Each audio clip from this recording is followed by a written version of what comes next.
My lawyer's text came in at 6:42 on a Tuesday evening, 3 short lines that turned the floor to water under my feet. Don't sign anything, don't walk into that dinner, call me now. I was standing in my own kitchen with my coat already buttoned, a warm peach cobbler balanced on a dish towel between both hands, my car keys digging into my hip. My daughter had called me 3 days before sweeter than I'd heard her sound in a year and asked me to dinner. Just the two of us, Mama. Let's talk about the future. I had spent those 3 days letting myself believe she finally wanted her mother back. What Renee had actually planned was to take that future and quietly sign it over to herself on county letterhead with a notary's stamp before I ever noticed I was gone. My name is Hannah Greer. I am 67 years old. I have buried a husband, raised 2 children, and run a business in a city that spent the better part of 40 years deciding whether people like me were even allowed to own the ground we stood on. So let me tell you the one thing my daughter forgot the day she decided to bury me. She forgot who handed her the first shovel. I taught that girl to read a contract before she could ride a bike. I sat her on my lap at the kitchen table with the property tax statements and showed her where the lies hide, always in the small print, always in the line, nobody reads twice. She grew up to be smarter than me on paper, Harvard Money Talk spreadsheets that breathe. And somewhere along the way, she decided that made her smarter than me, period. She decided 67 meant slow, forgetful, sentimental. A woman who'd cry at the wrong moment and sign at the right one. She had it exactly half right. I am sentimental. I will cry over a hymn, over a photograph, over the smell of my husband's coat still hanging by the back door 18 months after we put him in the ground. But sentiment and softness are not the same animal, and my daughter never learned the difference. 67 didn't make me slow. It made me patient. By the time Renee understood what patience can do, what an old woman can do when she's been keeping receipts since before her children were born, the deed was already done, just not the one she filed. But I'm getting ahead of myself, and this story doesn't start with the betrayal. It never does. It starts the way everything in my family starts, with the land. 80 acres in Wilcox County, Georgia. Red dirt pine, a creek that goes shy in August and loud in March. My husband's great-grandfather, a man named Eli Greer, bought that land in 1921, bought it outright cash, counted twice on a feed store counter from a white man who sold it to him, believing he'd be back to take it for unpaid taxes inside of 3 years. Eli Greer never missed a payment of any kind in his life. His own mother and father had been born the property of other men. Do you understand what I'm telling you? 1 generation. From a man who could be sold to a man who could buy. 80 acres and his name on the deed in ink, and that ink is the closest thing to scripture my husband's family ever owned. Walter used to stand at the edge of that property with his hands in his pockets and say it like a man saying grace. They can foreclose on a house, Hannah. They can't foreclose on what your blood is already in. I married into that faith. I married Walter Greer in 1981 with $40 between us and a conviction that we were going to build something that couldn't be taken. He laid brick. I mean that literally the man's hands were a map of every wall he ever raised, and I kept the books. I was good with books. I'm still good with books. Remember that part, it matters later. We started buying property in a neighborhood called Ashby Grove on the east side of the city, back when no bank in 3 counties would write a mortgage for a young black couple, no matter how clean our numbers ran. So we did it the long way. We did it the only way left to us, saving, scraping, borrowing from the church building fund, buying one tired little house at a time and making it stand up straight again. People laughed at the Greers for years. Pouring good money into a part of town the rest of the city had written off like a bad check. The centerpiece, the thing my whole heart is wrapped around, is the building everybody just calls the Greer Building. 14 apartments stacked over a wide brick storefront on the ground floor. We bought it in 1989 when it was half condemned with pigeons living in the 3rd floor units and a tree growing up through the back stairwell. Walter rebuilt that stairwell himself. And that storefront, that wide, sunlit room with the good wood floors, we never rented it to a soul. We turned it into the community room. Free. That room raised half of Ashby Grove. After-school tutoring at the long tables. The choir rehearsed there on Thursdays when the church roof was being redone and they just never left. Funeral repasts. Wedding showers. A voter registration drive every 2 years, rain or shine. A young man named Theo Banks did his college applications at the second table from the window under a lamp I bought specifically because the overhead light was too dim for a boy filling out scholarship forms at 11 o'clock at night. Our church scholarship, the one Walter and I started and never put our names on, paid his first 2 years. You hold on to that boy's name, too. I am telling you all of this so you understand what was actually on the table when my daughter sat down across from a county clerk and called her own mother incompetent. It was never just money. Lord knows there was money between the building the other Ashby properties, the LLC, and the land down in Wilcox. An accountant once put a number on the Greers that made me laugh out loud in his office. But the money was only ever the skin of the thing. Underneath it was Eli Greer's ink. Underneath it was Walter's stairwell. Underneath it was a wide, bright room full of folding chairs and a whole neighborhood that had learned to call my husband and me family without a drop of blood between us. That's what I had. That's what I thought was safe. I want to be honest with you, because I've had a year and a half to be honest with myself, and there's no point telling this story if I'm going to flatter the woman I was at the start of it. I thought everything was settled. I thought I had been careful. I'd run a business for 30-some years. I knew that people lie that paper holds and promises don't, that you write it all down and you sleep better. I genuinely believed I had written it all down. I was wrong in exactly 2 places. 2 small, quiet places where I had trusted blood instead of paper. And my daughter, my brilliant, frightened, calculating daughter, found both of them before I ever thought to look. But on the Tuesday this story really begins, I didn't know that yet. On that Tuesday, I was a woman with a warm peach cobbler in her hands, and her coat already on, standing in a kitchen that smelled like brown sugar and lemon, foolish and hopeful, and 1 phone call away from the worst night of her life. Let me tell you about the 3 days before that call. Renee called me on a Saturday the way she always called when she wanted something late morning. When she knew I'd be home from the early service, her voice warmed up and poured smooth like she'd practiced it in the car. "Mama." A little laugh soft. "I've been thinking about you. You work too hard. Let me take you to dinner. Just us. Tuesday." I should tell you that my daughter and I had not had dinner alone, just the 2 of us, in close to a year. We'd been circling each other since Walter died, her impatient me grieving both of us, pretending the distance was about schedules. So when she said just us, something in my chest came unlocked that I hadn't known was bolted shut. "I'd like that," I said. I tried to keep my voice from leaping at it. "What's the occasion? Does there have to be one?" Another laugh, then lighter, like an afterthought, like a feather laid on a scale. "I just think it's time we talked about the future. Yours, mine, where everything's headed. You've earned somebody else carrying the weight for a while. You've earned somebody else carrying the weight." I have replayed that sentence so many times since that I've worn the grooves off it. At the time, I heard love in it. I heard a tired daughter offering her tired mother a chair. I did not hear what was actually there, which was a woman telling me to my face exactly what she was about to do. Take the weight, take the building, take the land, take my name off the door, and trusting that I was too soft to read the fine print of my own child. Let me tell you who Renee is, because you need to understand her to understand any of it. And because I refuse to tell this story with a cartoon for a villain.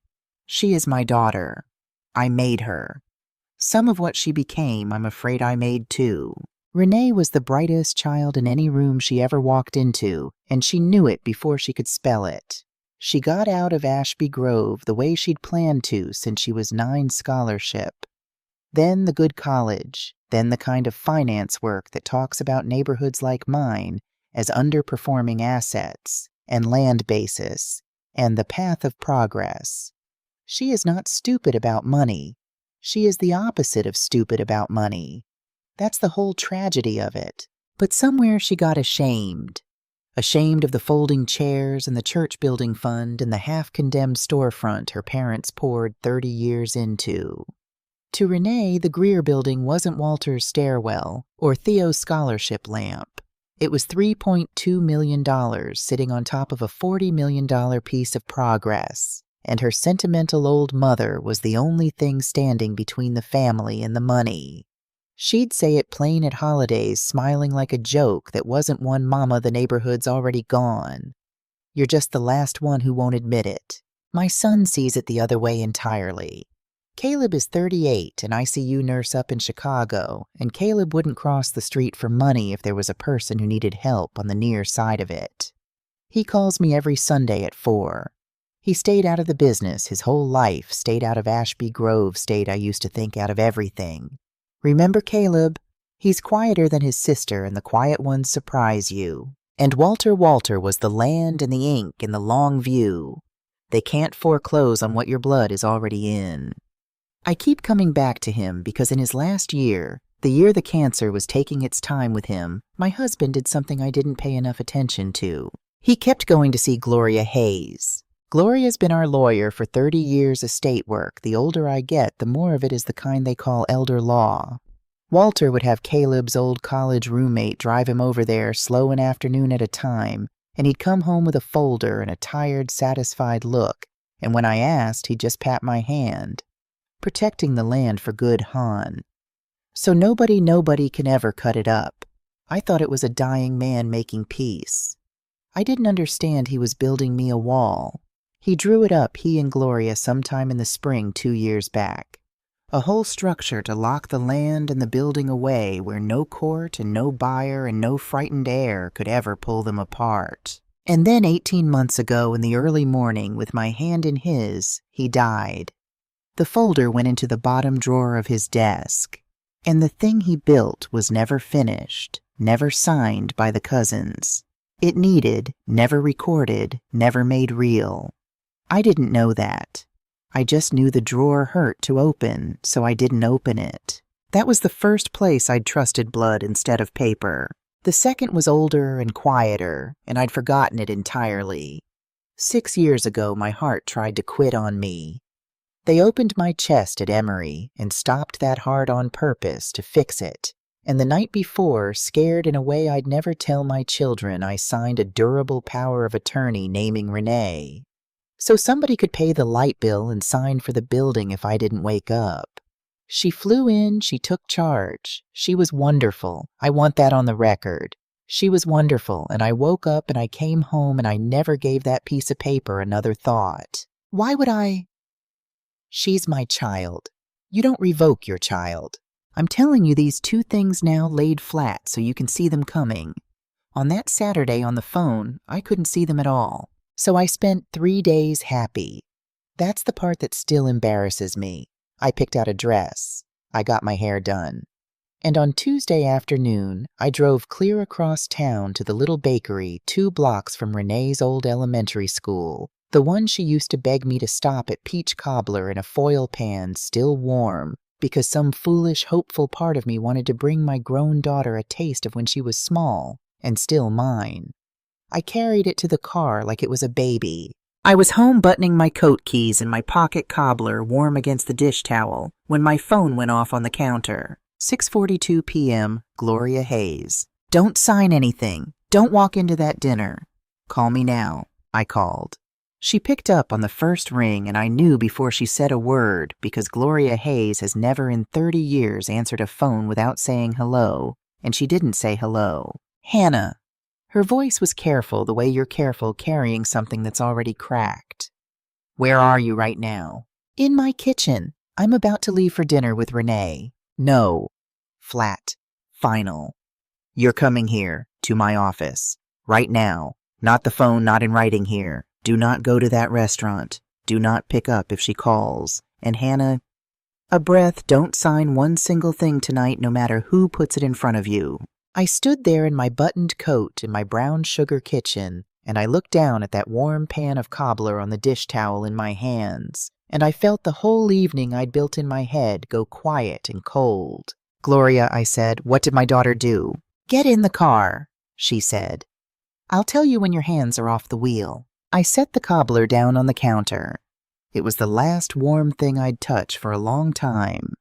Then I picked my keys back up, and I turned the car east away from the restaurant where my daughter was waiting with her practiced voice and her papers, and toward the only person left who was going to tell me the truth. Gloria Hayes keeps her office on the second floor of a brick building on Edgewood, the same 2 rooms she's rented for 30 years, and when I came up the stairs that night, every other window on the floor was dark, and hers was burning. She had the door open before I reached it. She is 71 years old, Gloria small and upright, and I have seen her stare down opposing counsel half her age until they apologized for things they hadn't done yet. That night she looked at me the way you look at someone at a hospital door. "Sit down, Hannah," she said. "Before I say any of it, sit down." I didn't sit. "Tell me standing." She didn't argue. She slid a thin stack of paper across the desk and turned it so I could read it right side up, and she put her finger on the caption at the top of the first page, and she watched my face while I read it. "In re the guardianship and conservatorship of Hannah Ruth Greer, an alleged incapacitated adult, filed that morning, Fulton County Probate Court, 9:14 a.m. Renee had been first in line when the clerk's office opened its doors while I was at home deciding between the blue dress and the gray. She petitioned the court to declare you incompetent, Gloria said, quiet and even giving me each word with room around it. To manage your own affairs. If a judge grants it, the court appoints a conservator over everything you own, the LLC, the building, your accounts, your share of the land. And the conservator she's nominated, Hannah, is herself. I read it again. The words swam and then held still. Incapacitated. Incapable of making responsible decisions. A documented and progressive decline. My own name in the body of it over and over like a coat somebody else was wearing. "There's a doctor's letter attached," Gloria went on. "A Dr. Albright, you ever heard that name?" I shook my head. "No, neither had I. And 2 sworn affidavits from family members attesting to your, and I'm quoting, increasing confusion and impaired judgment. One of them is your husband's cousin, Lorraine, who'd sat at my table at the repast 18 months ago and let me refill her plate twice and squeeze her hand and call her sister. Lorraine, who is also, and I understood this only as Gloria said the next part, one of the heirs to the 80 acres down in Wilcox. Because there was a second filing, Gloria turned to the back of the stack. A different court, a different county, Superior Court of Wilcox County. Petition for partition of real property. My daughter as an heir in her own right to her great-great-grandfather's land, asking a judge to order the 80 acres sold and the money split among the heirs. Sold. The red dirt, the pine, the creek that goes loud in March. Eli Greer's ink on a courthouse auction block. She filed them the same morning, Gloria said. 2 courts, 2 counties, 1 move. The conservatorship neutralizes you here so you can't fight in Ashby Grove. The partition takes the land out from under you down south. And the dinner tonight. She stopped, and for the first time her voice had an edge that wasn't lawyer in it. It was old friend. The dinner tonight was so she could sit across from you, soft and sweet, and either talk you into signing something or just keep you calm and happy and unsuspecting for one more night before the sheriff serves you the papers. She did not want you to find out from a stranger at your door, Hannah. She wanted you to find out from her over your favorite meal when she'd already won. I thought about the peach cobbler cooling on my counter. You've earned somebody else carrying the weight. I heard it again, and this time I heard all of it. She hadn't been offering me a chair. She'd been telling me she was taking the table. I want to tell you I cried or shouted or sat down hard. I didn't do any of those things. Something happened in me instead that I've thought about a great deal since, and the best I can describe it is this. A door I'd been holding open my whole life, the one with my daughter's name on it, swung quietly shut, and behind it, A different room I'd never used came open instead. A cold, clean, well-lit room. The room I do my real thinking in. Who else knew, I said. Gloria studied me. Whatever she'd braced herself to handle this wasn't it. Brandon, I'd assume. She wouldn't move money or sign filings without her husband knowing, and there's reason to think money's been moving, but I'm getting to that. The two affidavit relatives, whoever this Dr. Albright is, and... She exhaled. And the reason I knew to text you before you walked into that restaurant. Somebody warned me, Hannah.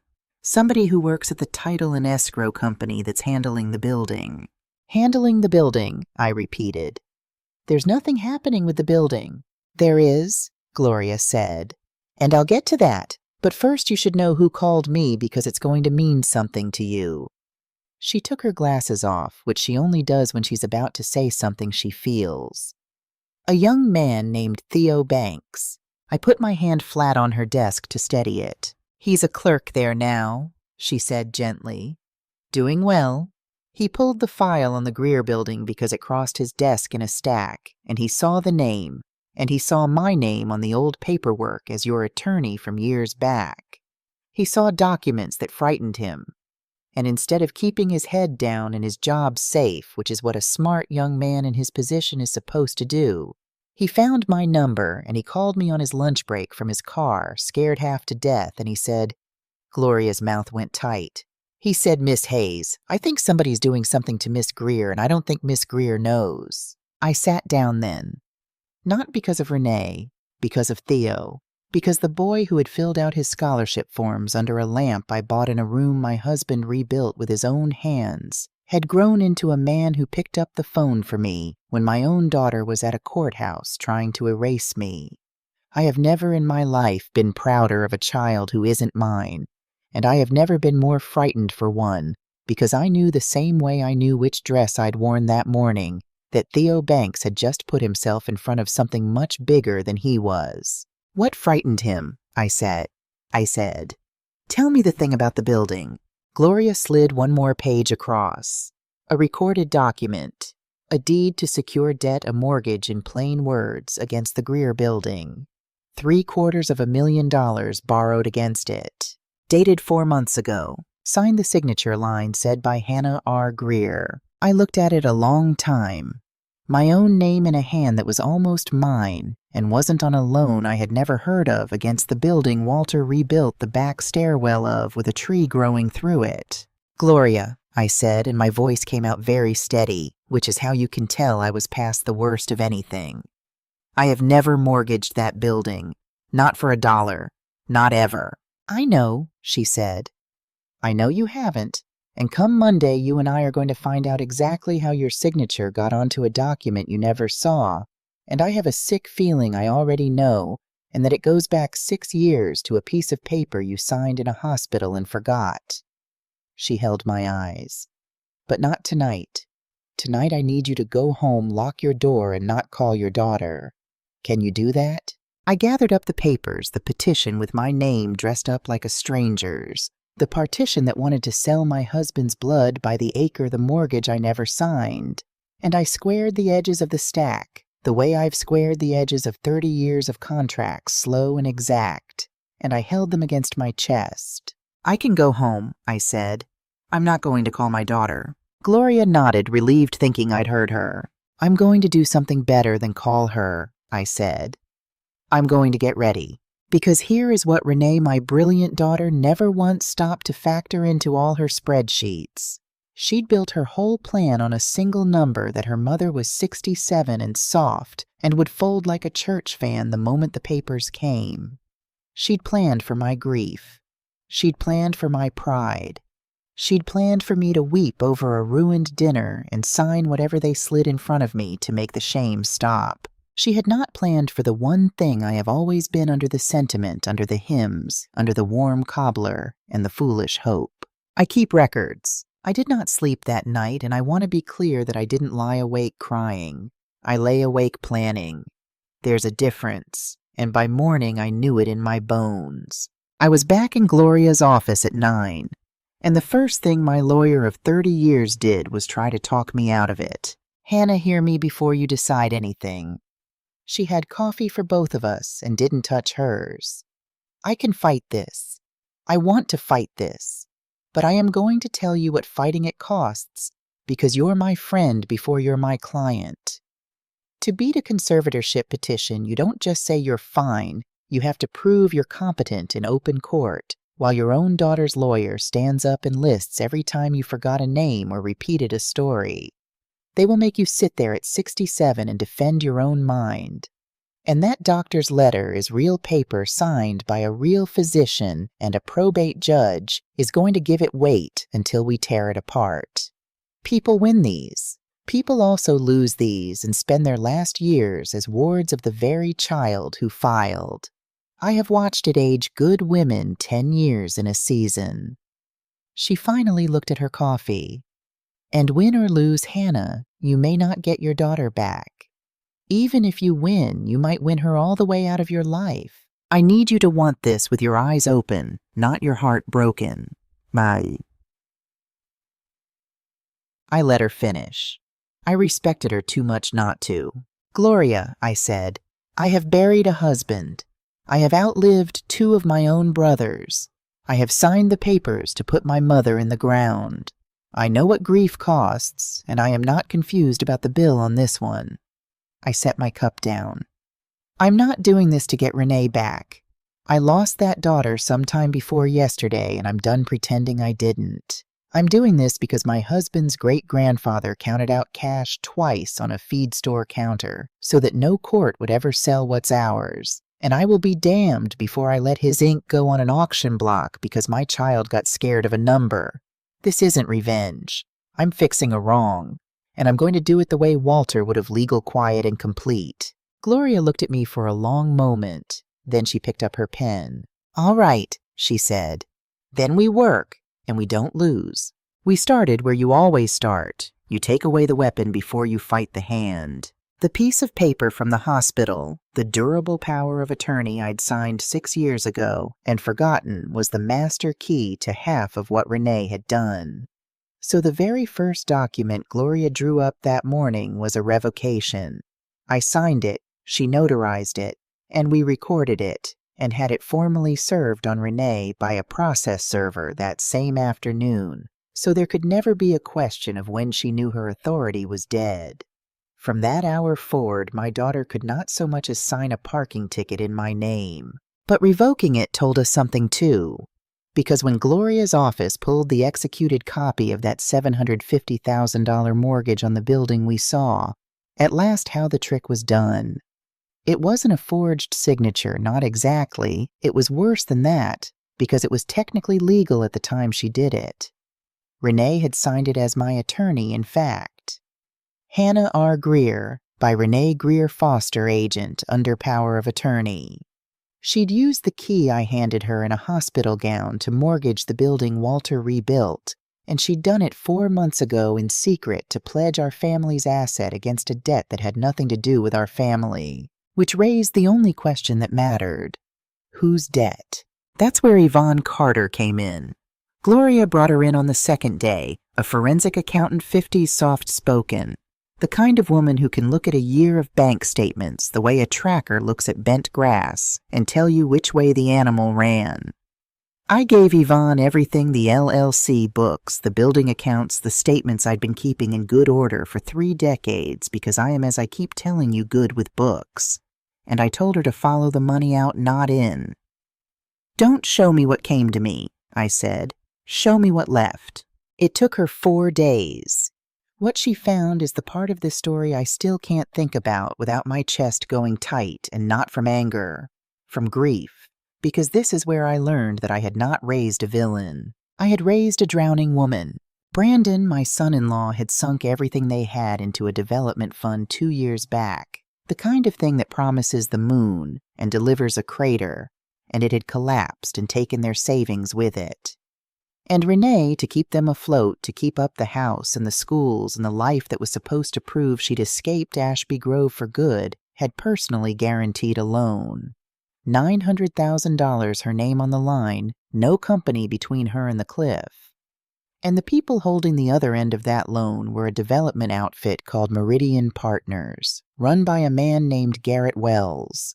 The same Meridian Partners that wanted to assemble a whole block of Ashby Grove My Building at the center of it for a $40 million project, and the same 80 acres in Wilcox for a solar lease. It all fit together so cleanly it made me sick.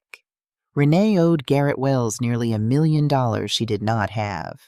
Garrett Wells wanted my land and my building, and the only thing standing between Wells getting what he wanted and Renee getting out from under what she owed was a 67-year-old woman who refused to sell. So my daughter had looked at the math, and Renee always looks at the math, and decided that the cleanest variable to remove from the equation was her own mother's mind. I didn't raise a villain, I told Yvonne when she laid it all out on Gloria's table. I raised a frightened woman who decided fear was a strategy. I meant it as forgiveness. I want you to know I tried even then to mean it as forgiveness. It did not stop me for one single hour. Now I've told you all along there were two places I'd trusted blood instead of paper. The power of attorney was the first. The second was waiting for me in the bottom drawer of my husband's desk, and the night after Yvonne laid out the money, I finally went home and opened it. I'd kept that drawer shut for 18 months because it hurt to open. His reading glasses were still in there, and a roll of peppermints and a folder plain manila soft at the corners from being handled by hands that are gone. I'd seen him carry that folder home from Gloria's a dozen times in his last year, and never once looked inside it. I looked inside it that night. The Greer Family Land Trust. That's what my husband had been building slow an afternoon at a time while the cancer took him. He and Gloria had drawn up a whole structure, a trust to hold the 80 acres and the Greer building, both with terms that said the land could never be sold, never be split, never be mortgaged. Only stewarded, passed down, and held in common and protected by a family board generation after generation, exactly the way Eli Greer would have wanted, and exactly the way no partition court could ever undo. He had seen this coming. Not Renee in particular, he loved that girl till his last breath, but this the day when somebody scared or greedy would try to pull the land apart for cash. He'd been building me a wall to stand behind, and he never finished it. The trust needed the signatures of the other heirs to bind the land, and it needed to be funded, the property formally deeded into it, and it needed to be recorded. None of that had happened. He'd drafted the wall. He died before he could raise it. It had sat in a drawer 18 months, a fortress made of paper that protected nothing because no one had ever made it real. Tucked inside the folder in his crooked print on a half sheet of legal pad was a note. I think he meant to give it to me when it was done. He never got the chance. Land remembers Han. Finish it for me. You always were the smart one. I sat on the floor of his study with my husband's handwriting in my hands, and I did not cry the way I'd cried at the funeral. I cried the way you cry when somebody hands you back a job to do. And when I was done, I called Gloria and I read her the note, and there was a silence on the line, and then she said very quietly, "I wondered if you'd ever find that." And then lawyer again. "Hannah, that trust is the right idea, and it is not enough by itself. A trust only binds the people who sign into it. Down in Wilcox, you've got heirs scattered to 4 states, and Renee's already got Lorraine in her pocket, and as long as a single Keogh owner won't come in, she can keep that partition alive. We're going to need more than Walter's wall for the land. There's a Georgia law made exactly for this kind of fight, but I'll walk you through it when the time's right. First, we build the wall he started. So that's what we did. Quietly, while my daughter thought she was winning. And here is the part I'm least proud of and most glad I did. For 3 weeks, I let her keep thinking it. I didn't lawyer up loud. I didn't post. I didn't call the board. I didn't warn a soul outside the 3 people I trusted. When Renee called, and she did call a few days after the papers were served syrup back in her voice, I let her hear exactly the mother she expected. I let my voice shake. I said I was confused. I said I didn't understand all of it. I said maybe she was right, that everything had gotten to be too much for me since Daddy passed. I asked her soft and lost to be patient with me while I thought about what was best. I could hear her relax through the phone.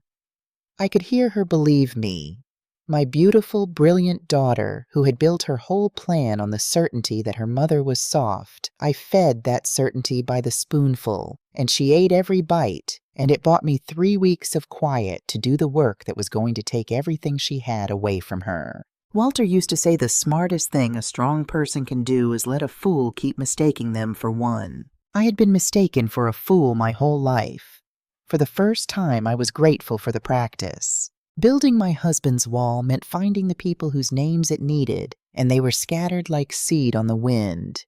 Eli Greer's descendants spread to Georgia, Ohio, Texas, and out to California. 4 generations of cousins who'd inherited slivers of 80 acres most of them had never walked on. I spent those 3 quiet weeks on the telephone every night, and I'll tell you it was the best and the worst of my own family laid bare. There was a cousin in Dayton, a retired school teacher, who wept when I explained what Walter had tried to build and said, "Cousin Hannah, tell me where to sign. That land is the only proof we were ever anything." There was a young man in Houston, a great-great-grandson who'd never heard the story of the feed store counter at all, and I got to be the one to tell him. And I heard something settle in a stranger's voice 3 states away. One by one I gathered them in. And then there was Lorraine. I called my husband's cousin Lorraine 3 times. The 3rd time she finally answered, and her voice was cold and rehearsed. And I knew Renee had gotten to her first, and gotten to her with money, because Lorraine talked about fair market value, and finally seeing something out of that useless dirt, in words that weren't hers. Words with my daughter's fingerprints all over them. "Renee says you're not well, Hannah," she told me. "She says you can't let it go and it's making you sick. Maybe you should listen to your daughter." And she hung up. One holdout. As long as Lorraine stood with Renee, the partition stayed alive, and Walter's wall had a hole in it I couldn't close. I was still working that problem when Theo Banks risked everything a second time. He couldn't stop thinking about that file he told Gloria, so he'd gone back into it quietly on his own and pulled the full transaction history. And he printed what he found, and he drove it to Gloria's office himself and put it in her hands. And what was in those pages is the thing I told you I still can't think about without my chest going tight. The mortgage on the building we knew, but Yvonne, with Theo's records in hand, traced the rest of it. $140,000 moved out of the family LLC in 11 careful transfers over 4 months, never quite large enough to trip a flag, and routed through a shell in a friend's account to the very loan Renee had personally guaranteed to Garrett Wells. She hadn't just mortgaged my building.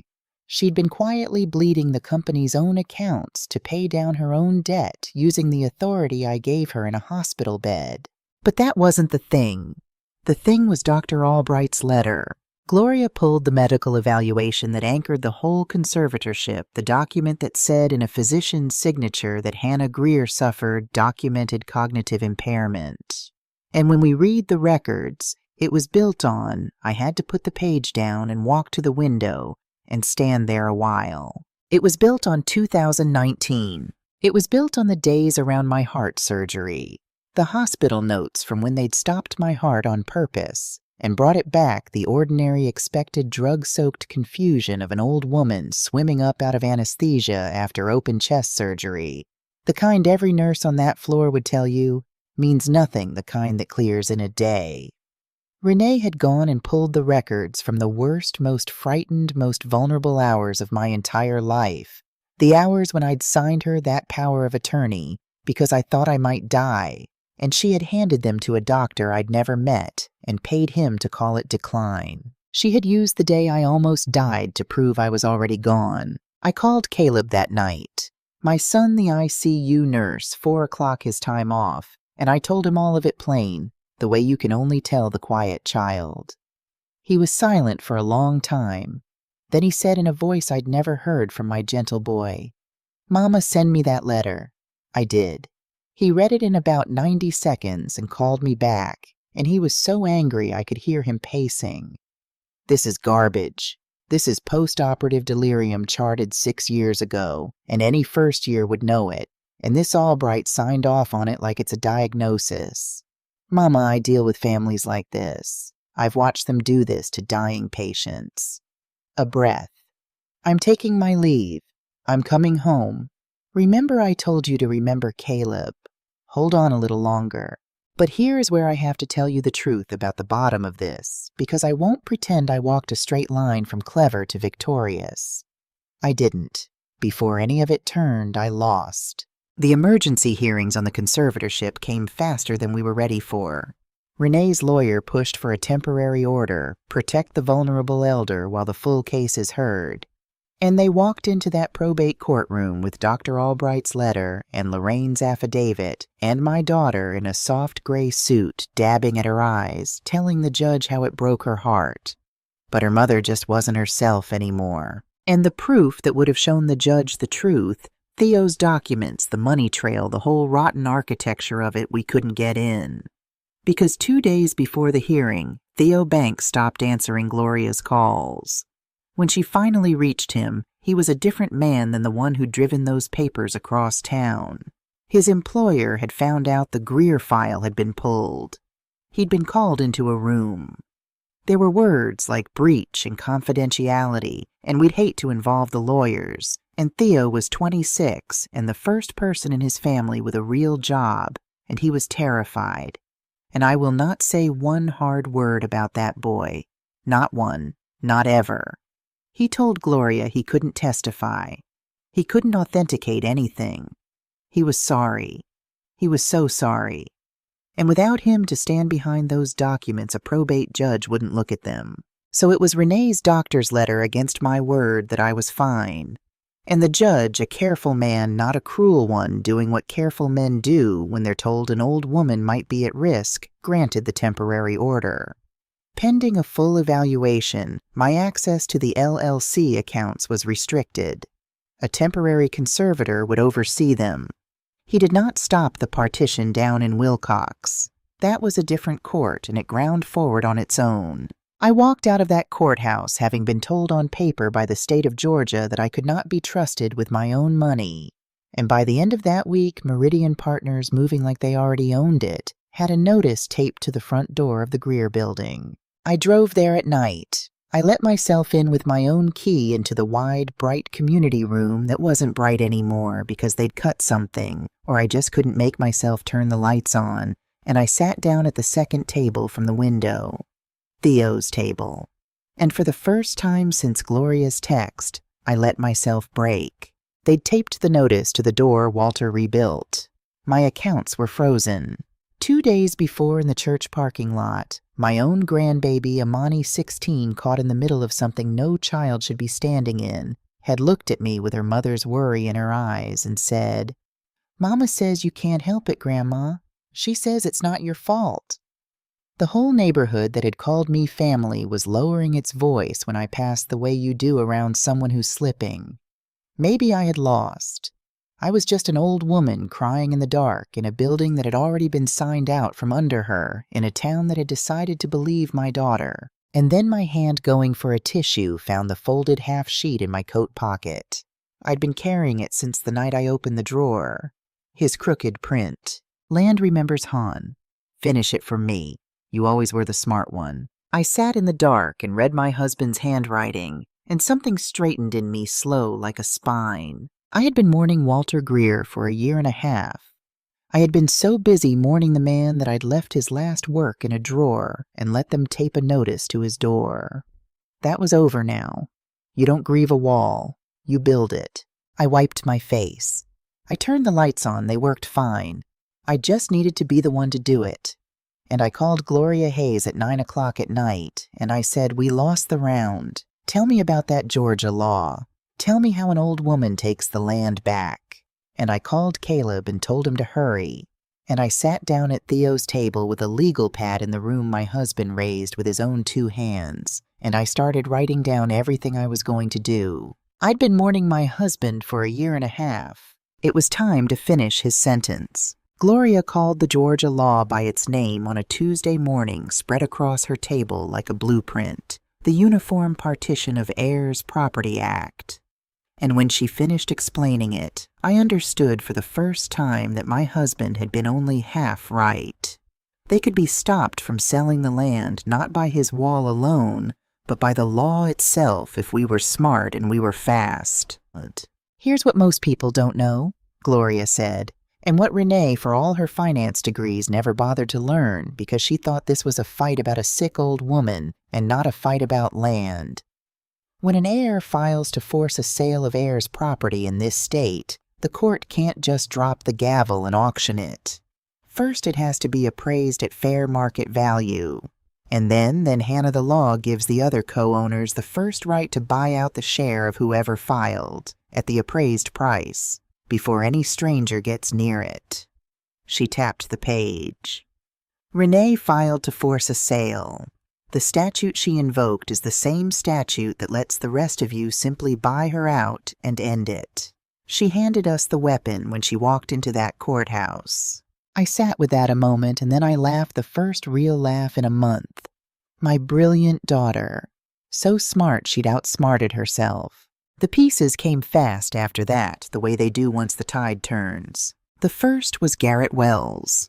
Because Wells was a developer, not a fool, and the moment his lawyers understood that the Greer heirs were uniting that Walter's trust was real and that the UPHPA buyout could strangle his $40 million block in its crib, and the moment they understood that Renee had pledged to him in writing assets and authority, she did not legally control Garrett. Wells did exactly what men like Garrett Wells always do when the deal turns toxic. He cut the weakest swimmer loose to save himself. His counsel contacted Gloria, and in exchange for being left out of what was coming, Wells handed over everything, the letter of intent, the loan documents, and a chain of emails in which my daughter promised him control of property she could only deliver once the conservatorship clears. In writing, in her own words. The whole architecture of it signed and dated. And the second piece, the one that broke my heart even as it won my case, came from a child. Imani called me. My 16-year-old granddaughter, crying so hard I could barely make her out, called me from her bedroom closet with the door shut. She'd heard things she wasn't meant to hear. Her parents fighting late, her mother on the phone with lawyers. She'd believed her mama for months. Grandma's not well, it's not her fault, because what child wants to believe otherwise? But she'd started keeping her phone in her pocket. And one night at her own kitchen table, she'd recorded her mother saying it plain that once I was declared incompetent, the sale would clear and the debt would be gone, and that she just needed Mama out of the way a little longer.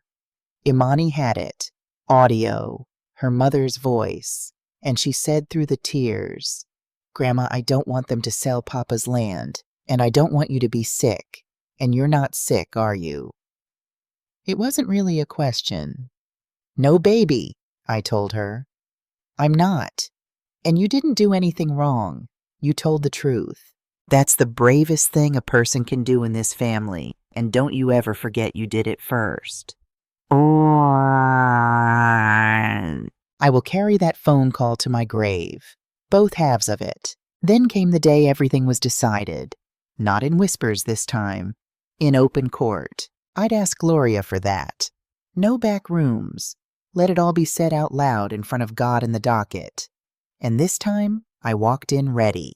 This time, when Renee's lawyer stood and recited his sad story about her declining mother, Gloria stood up after him with 2 independent evaluations. Current ones from 2 physicians neither of us had picked until a court-approved list narrowed it down, both stating without a wrinkle of doubt that Hannah Ruth Greer was of entirely sound mind. Then she called my son.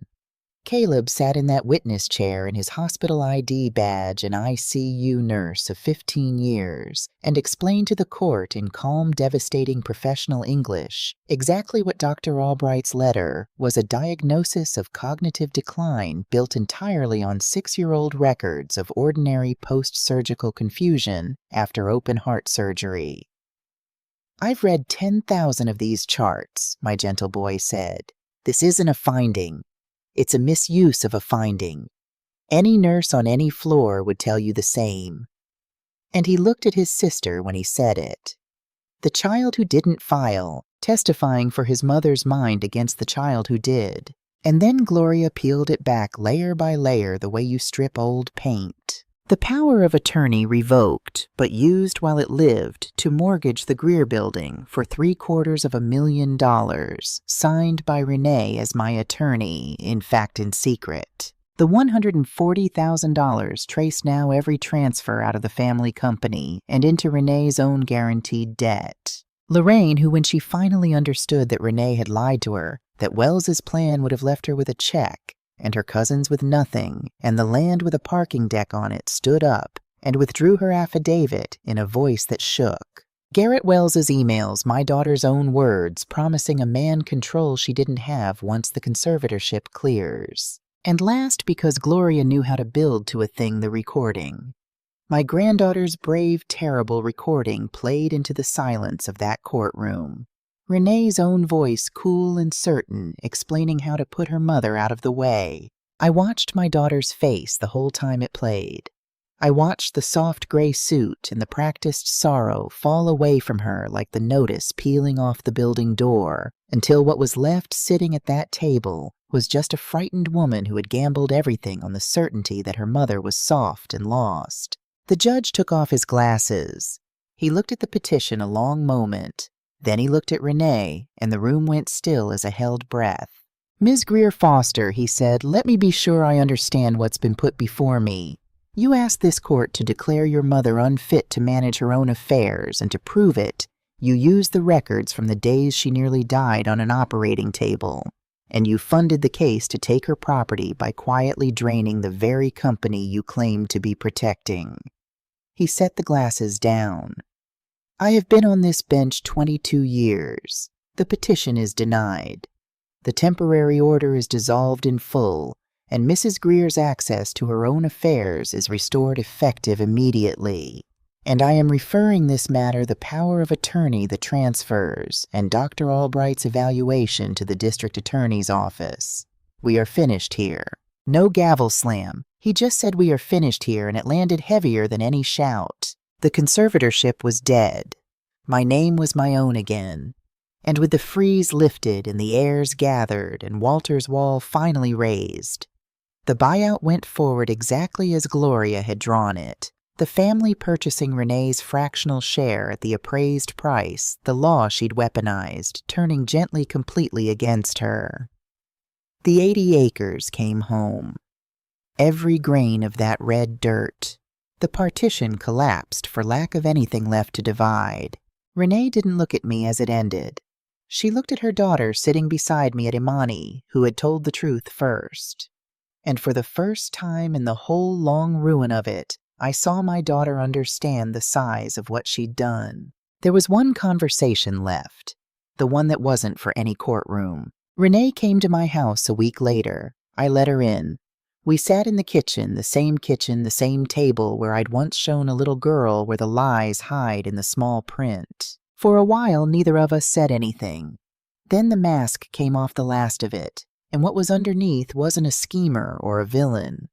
It was my child, and she was terrified, and she finally told me the truth. I was drowning, Mama. Her voice cracked on the first word and didn't recover. Brandon lost everything.